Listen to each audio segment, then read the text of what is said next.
Sa wakas mga kababayan, nakahanap ng katapat itong si Erwin Tulfo. Dahil nga ito ay talagang sinagot ni Senator Robin Hood Padilla itong mga banta at hamon ni Erwin Tulfo laban sa mga senador na magsasagawa ulit ng hearings sa Senate Blue Ribbon Committee. Ito mga kababayan, pakinggan ho natin si General Macanas. Magandang araw mga kaibigan. Bigyan natin ng reaction opinion itong post ng The Best Ka Inday Sara. Pahayag ito ni Senator Robin Padilla in response doon sa pagbabanta ni Senator Erwin Tulfo na ipapaaresto, ipapakuilyuhan daw niya ang mga senador na gumagawa ng peking hearing sa Blue Ribbon. So, wala siyang pinangalanan, kailang baka ang pinapatamaan si Senator Pia Cayetano at Senator Marcoleta. Ito ang response ni Senator Padilla. Nakahanap siya ng katapat ngayon kay Padilla. Sabi, ang taong matapang hindi ngawa ng ngawa. Ayun. Ginagawa niya na lang. Tama. Mag-uutos ka pa ng wag na. Nako. Gawin mo na diretso, kwelyuhan mo na agad. Yes, tama. Tapos, isama mo ako. Ito na. Diyan magkakaalaman mga kababayan kung kakayanin ba ni Erwin Tulfo mga kababayan itong magkuwelyo ng ilang mga senador. Kung arestuhin niya, kwelyuhan niya sina Senator Marcoleta, Senator Pia, isama daw niya si Robin Hood Padilla.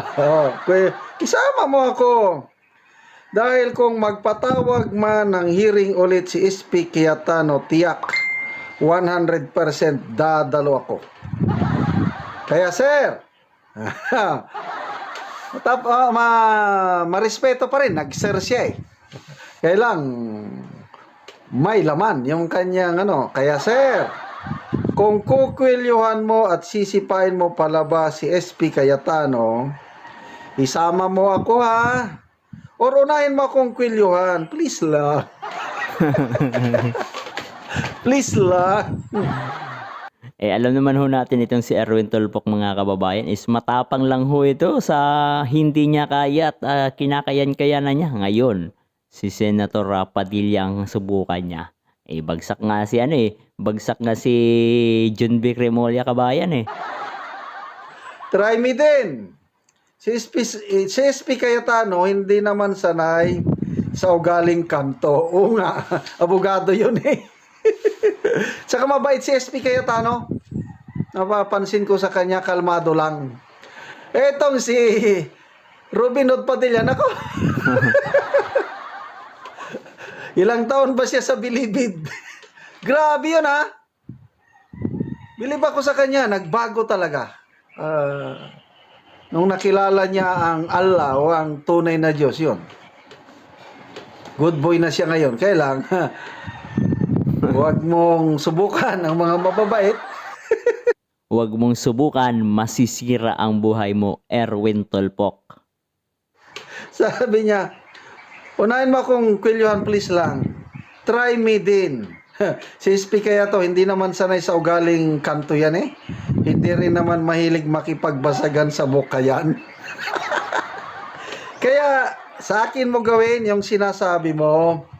Huwag ka na magtago sa saya ng usaha. Gawin mo na on your own. Yes, total, tama sabi yan. mo, gagawin mo. Kung ayaw ng usaha, tapos sabi mo na pagsasampalin mo, isa-isa yung mga empleyado, yan, tampalin ko sila. Yung mga empleyado daw ng Senado na tumulong sa pagkandak ng Blue Ribbon hearing noong June 4. So, dyan ho natin malalaman mga kababayan sa Lunes kung magagawa ba ito ni Erwin Tulfo, lalo na pag nagkaroon ulit ng schedule ng Senate Blue Ribbon Committee sa pangunguna ni Senator Pia Cayetano. Kasi itong Blue Ribbon Committee na ginawa ni Erwin Tulfo, siya ang chairman daw, hindi naman to lehitimo mga kababayan eh. Mga kolorom ho sila. Doon tayo kay Cayetano mga kababayan. So, kapag ginawa yan ni Erwin Tulfo mga kababayan, nako, Hindi natin alam kung anong mangyayari kay Erwin Tulfo mga kababayan. Baka doon na lang siyang sa sulok magtatago. Paltampalin, o sampal-sampalin daw ni Senator Erwin Tulfo. Sampalin mo isa-isa yung mga empleyado sa Senado at pagtatadyakan mo isa-isa habang nakapila. Puro ko namang dak-dak. Gawin mo na lang. Pero sa akin mo nang gawin. Yan. Oo. Grabe, ito na. Kung ano man ang gagawin ni Erwin Tulfo sa kapwa niya senador o sa mga sumusunod lang sa utos ng mga empleyado ng Senado, dapat Robin Padilla muna. Yan. Yan talaga mga kababayan. Diyan malalaman. So, kumbaga, baka ang mangyayari dito mga kababayan kung gawin yan ni Erwin Tulfo, uunahan agad, puposisyon agad si Senator Padilla, no? Si Senator Robin. Tingnan ho natin kung papalag ba itong si Erwin Tulfo na ito, no? At kilala naman ho natin, talagang tinagurian hong bad boy itong si Senator Padilla. Nagbago lamang ho ito mga kababayan, no? Dito natin malalaman kung talagang kayang-kaya nga talaga ni Erwin Tulfo. Mabuti rito, medyo nakakabahala ang nangyari sa Senado, but things like this, medyo nare-relieve ako, nawawala yung stress. Itawa na lang natin, di ba? Tawanan mo ang iyong problema. Oh, ano kayang sagot ni Erwin Tulfo dito? Matapang itong mga Tulfo talaga, as in matapang. Walang kinakatakutan, walang inuurungan. Yan po ang tatak Tulfo. Tingnan natin ngayon. Baka dito na kabayan, umurong yung buntot ng mga Tulfo na ito. Lalo pa, alam naman ho natin si Erwin Tulfo kaya pinangalanan na isa sa nakatanggap ng suitcase o yung maleta. Maleta na punong-puno ng pera. O, di ba? Anong ibubuga niya laban sa isang Robin Hood Padilla na kanto boy. Experience kung sa amin pang masundalo, battle hardened na ito. Marami ng pinagdaanan sa buhay, marami ng enkwentro. Yung karanasan niya sa Bilibid, mahirap yun. Ilang taon yun? Kaya lang, ngayong nagbago na siya, I don't know. Anong mangyayari? Ito. Mahirap yan mga kabayan kasi kapag yung isang tao tahimik lang, ang dami hong mangyayari yan. Kasi yung taong tahimik lang, nasa loob yung kulo niyan. Kapag lumabas yan, matindi yan mga kababayan. Yan ho ang sinasabi ho natin. Kaya talagang dapat mag-isip-isip na ho itong si Erwin Tulfo. Reaction, people's reaction. Ako, nag-like ako sa kanya. 3,200 ang nag-react. 2,200 ang nag-like. Nag-like ako kay Padilla. 640 ang nag-love. 317 ang tumatawa. So yung 317, tinatawanan nila si Senator Padilla. Yun lang din ang bumibilib kay